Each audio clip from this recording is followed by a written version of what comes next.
अस्सलाम वालेकुम। वेव पर तो इससे पहले बात हो चुकी है कि वेव होती क्या है और इसके टाइप्स पर भी बात हो चुकी है। आज हम डिस्कस करने जा रहे हैं कि अगर हमारे पास कोई मैथमेटिकल एक्सप्रेशन है, क्या ये एक वेव को रिप्रेजेंट कर सकती है या नहीं। We have to identify whether a mathematical expression represents a wave और नॉट। सबसे पहले हमें वेव के बारे में ये पता होना चाहिए कि wave is a kind of disturbance which travels through medium, sets the particles of the medium into vibration. अब यहाँ पे एक वेव जो है एक काइंड तरह की डिस्टर्बेंस होती है जो ट्रेवल होती है। सो जिस दिशा में ये ट्रेवल हो जाती है, एक तो वो डायरेक्शन, वो स्पेशल कोऑर्डिनेट, वो स्पेशल वेरिएबल इन्वॉल्व होगा, और जिस दिशा में पार्टिकल वाइब्रेट करता है वो दिशा इन्वॉल्व होगी। जिस दिशा में पार्टिकल वाइब्रेट करता है वो दिशा इन्वॉल्व होगी। इसके अलावा ये डिस्टर्बेंस टाइम के साथ साथ ट्रेवल करती है, लिहाजा टाइम भी इन्वॉल्व होगा। सो एक मैथमेटिकल एक्सप्रेशन जो है जो वेव को रिप्रेजेंट करेगा, that must be a function of x and T. यहां पे मैं एक्स मानता हूं वो डायरेक्शन जिस डायरेक्शन में वेव जा रही है, और y वो स्पेशल कोऑर्डिनेट है, वो स्पेशल वेरिएबल है जिस दिशा में, जिस डायरेक्शन में पार्टिकल वाइब्रेट करता है। So y represents the displacement of a particle and x that of a wave. So एक वेव की जनरल एक्सप्रेशन है वो इस तरह की होनी चाहिए। वेव की general expression means the particle displacement must be a function of both x and t. X is the spatial coordinate of wave, and the direction in which wave travels, and t is the time. उसके बाद अगर कोई expression इस form की है, for example यहाँ पे हमारे पास ये एक्सप्रेशन है, सॉरी हमारे पास ये एक्सप्रेशन है हमारे पास यहाँ पे, क्या it is of the form of a x plus b, क्या ये वेव को रिप्रेजेंट कर सकती है या नहीं, ये हम जानने की कोशिश करेंगे। यहाँ पे आप देखिए y is equal to f of ax plus minus bt represents a wave. It is a general form of a wave provided that it is continuous, provided that it is single valued, provided that it is finite and well defined. ये properties तो इसमें होनी चाहिए। और इनके अलावा एक wave represent करनी चाहिए, एक वेव व्हाट्स कॉल्ड ओबे करनी चाहिए, फॉलो करनी चाहिए एक लीनियर वेव इक्वेशन को। This is here the linear wave equation. On the left hand side you can see here, left hand side में आप देखोगे it is dou square y by dou t square, means it is acceleration, particle acceleration. और right side में जो c है ये wave velocity है, और ये जो dou square y divide by dou x square, it is called the curvature. बहरहाल ये फॉर्म अगर हमारी मैथमेटिकल एक्सप्रेशन ने, जो हमारी गिवन मैथमेटिकल एक्सप्रेशन है, अगर उसने ये फॉर्म फॉलो की, अगर उसने ये इक्वेशन होल्ड की, then it represents a wave. Let's now move to the exercise. सबसे पहले फर्स्ट क्वेश्चन में y is equal to 3x whether it represents a wave or not। पहली बात तो इसमें यह है, ये तो इस फॉर्म की है नहीं y is equal to ax plus minus bt, क्योंकि इसमें टाइम वेरिएबल जो है वो इन्वॉल्व ही नहीं होता है। So it does not represent a wave. Let's move to the next. इसमें भी यही बात, और इसमें एक बात यह भी है कि एज x टेंड्स टू 0, अगर x 0 है तो ये बन जाएगा y is equal to 1/0, y is equal to 1/0 means that is not defined. So ये एक और प्रॉब्लम इसमें है, वेव की एक्सप्रेशन जो है उसमें y क्या है, वो वेल डिफाइंड होना चाहिए कि लेकिन non defined. Let's now move to the next very thing that's called part number third. Y is equal to under root of 3x plus 2t. It is certainly of this form. ये तो इस form की है, ये तो general equation की form की है, लेकिन अब हमने ये देखना है कि क्या ये फाइनाइट है कि नहीं है, वेदर y इज फाइनाइट और नॉट। हम यहाँ पे ये देखते हैं कि अगर अगर x if x tends to infinity तो y भी इन्फिनिटी बन जाएगा, if t tends to infinity तो y भी इनफाइनाइट बन जाएगा। सो लेकिन हमें क्या है, y फाइनाइट होना चाहिए, लिहाजा ये एक्सप्रेशन भी वेव को रिप्रेजेंट नहीं करता है। उसके बाद पार्ट नंबर 4 पर आ जाते हैं। पार्ट नंबर 4 में आप देख लो, पार्ट नंबर 4 में y is equal to 3x minus 2t।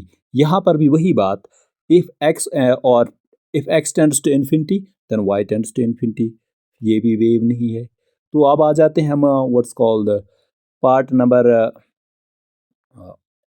Let's move to part number 5th, y is equal to 1 divide by 3x minus 2t। यहाँ पे if x tends to infinity or 3x minus 2t tends to infinity, then y tends to 0, because y is equal to 1 divided by infinity, that will become 0. तो y 0 बन जाएगा, which is defined.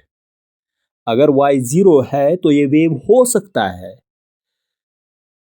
तो ये तो defined है, infinity या non defined नहीं होना चाहिए। लेकिन अगर हम ये देखें, if y tends to if 3x minus 2t tends to 0, अगर 3x माइनस 2t 0 बन गया, वो कैसे बनेगा, for example 3x tend is equal to 2t, अगर 3x 2t के बराबर बन गया, अगर 3x 2t के बराबर बन गया तो डिवाइड में ये सब 0 बन जाएगा और y बन जाएगा 1 divide by 0 which is non defined. So यहाँ पर हम ये कह सकते हैं y इस इन वैल्यूज़ पर नॉन, x और t के इन वैल्यूज़ पर नॉन डिफाइंड है, जिन वैल्यूज़ पर 3x माइनस 2t 0 बन जाता है। सो जब y नॉन डिफाइंड है then it does not represent a wave. आ जाते हैं नेक्स्ट क्वेश्चन की तरफ। So y is equal to 1 divide by 2 plus 3। देखिए एक बात यह है कि जब 3x माइनस 2t इनफाइनाइट बन जाएगा तो सारा डिनोमिनेटर इनफाइनाइट बन जाएगा। सो 1 divide by infinite, 1 divide by infinite तो 0 हो गया, दैट इज वेल डिफाइंड, तो वेव हो सकता है। अब दूसरी सूरत ये है, हम चेक करेंगे अब 0 पर, कि अगर डिनोमिनेटर 0 बनेगा, लेकिन कब बनेगा, कैसे बनेगा 0, ये तो देखना है। देखिए एक सूरत तो यह है,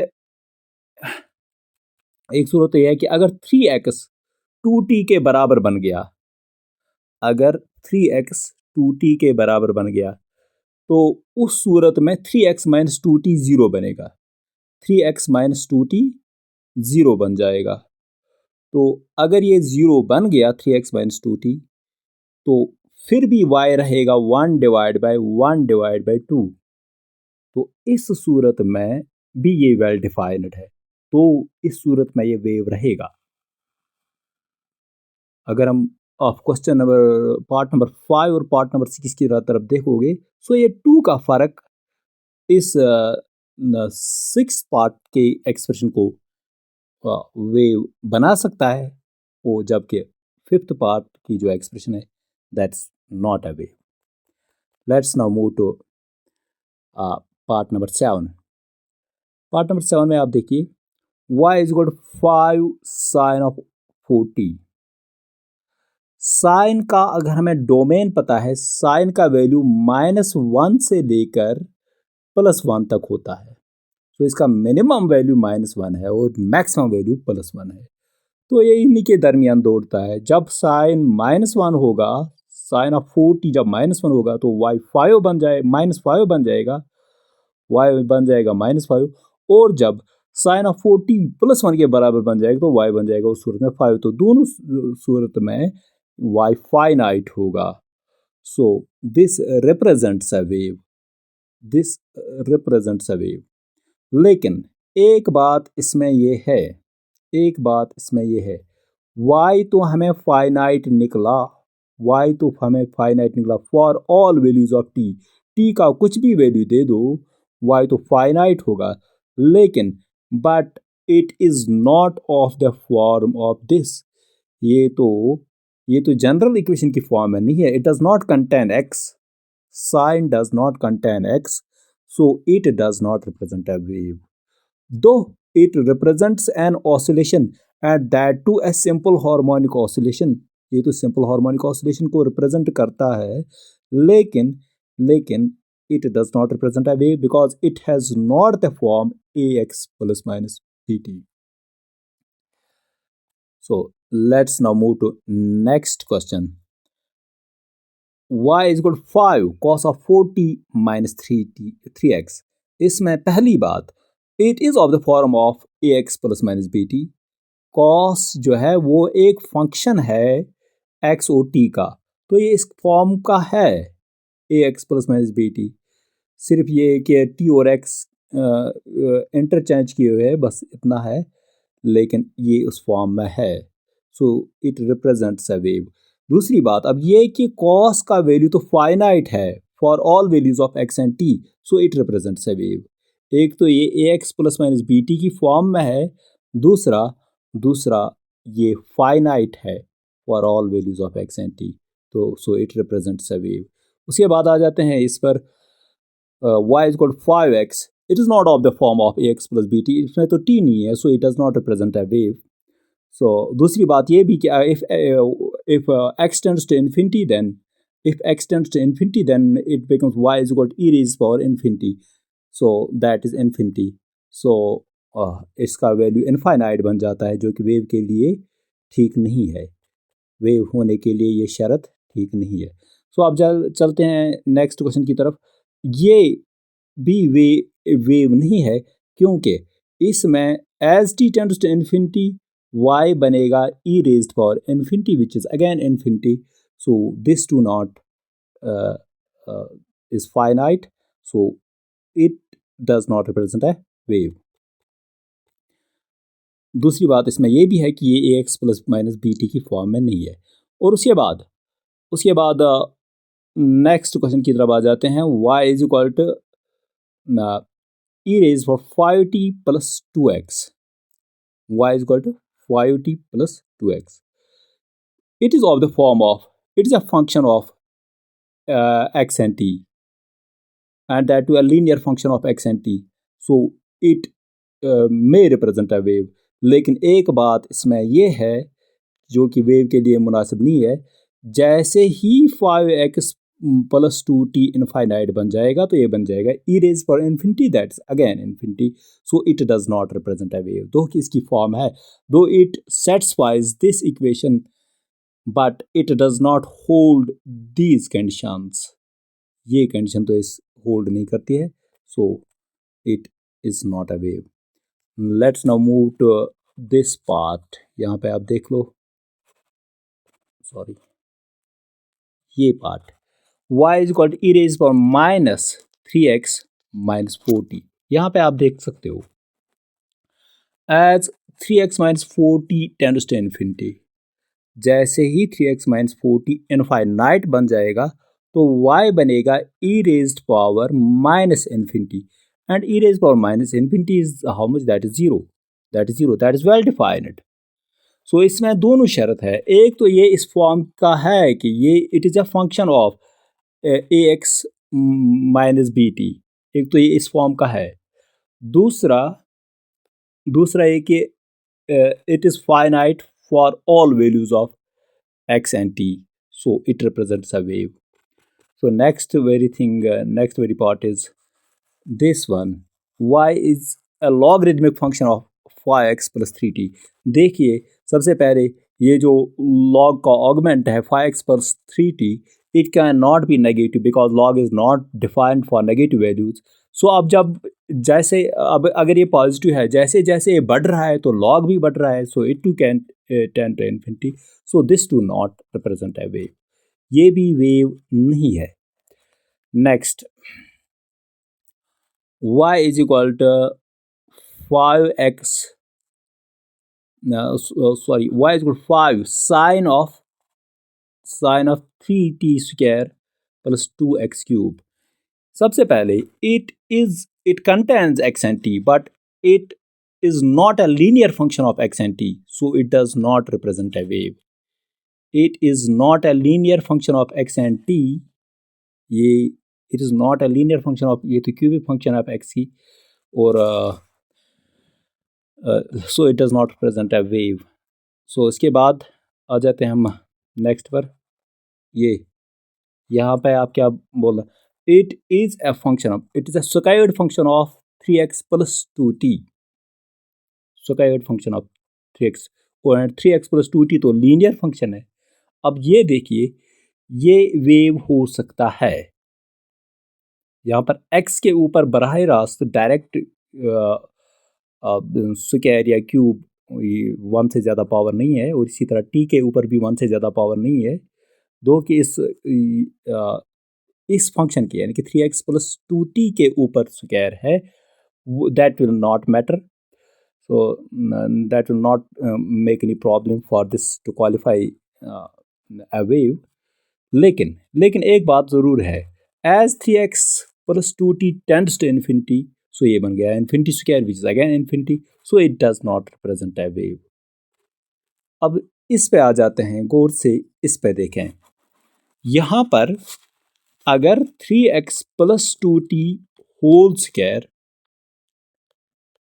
सबसे पहली बात, it is a function of 3x plus 2t, it's a linear function of x and t। अब यहाँ पे एक बात, अगर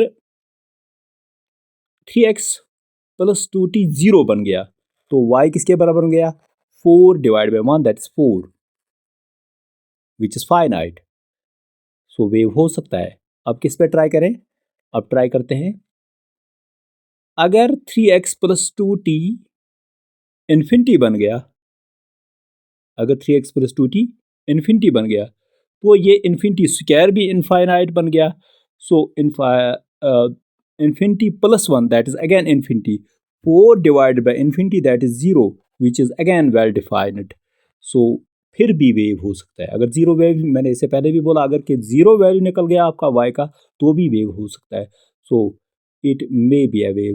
लेकिन एक और सूरत है, अगर 3x प्लस 2t -1 के बराबर आ गया, तो -1 का स्क्वायर जब है तो प्लस 1 बन गया, सो प्लस 1 और 1 हो गया 2, सो 4 divide by 2 which is again 2, that is it में अगेन रिप्रेजेंट अ वेव। लेकिन एक सूरत यह है, चलिए इस क्वेश्चन में देख लेते हैं, अगर अब स्क्वायर की जगह क्यूब है, क्या ये वेव को रिप्रेजेंट कर सकता है? यहाँ पर हम देखते हैं कि अगर ये चीज़ 3x प्लस 2t इन्फिनिटी है, so infinity cube is infinity, infinity -1 is again infinity, 4 divide by infinity is 0, तो उस सूरत में ये वेव है, वेल डिफाइंड है। Next very thing is, if 3x plus 2t is 0, अगर ये 0 है तो ये बन गया, y बन गया 4 डिवाइडेड बाई -1 विच इज -4, तो -4 भी वेल डिफाइंड है, so it is again a wave. एक और सूरत, अगर 3x माइनस 2t -1 के बराबर निकला या +1 के, अगर 3x plus 2t whole cube लगाकर अगर ये फिर 1 के बराबर निकला, सो फिर ये 1 और -1 0, तो जब ये 0 बन गया तो y is equal to 4 divided by 0 that is infinity, sorry that is not defined, so again it does not represent a wave। so यहाँ पर मेरे ख्याल से तमाम केस हमने डिस्कस किए कि कौन सी एक्सप्रेशन वेव हो सकती है और कौन सी एक्सप्रेशन वेव नहीं हो सकती है। तो आगे इससे आगे का discussion I think next lecture में करेंगे। Have a good day. सलाम अलैकुम।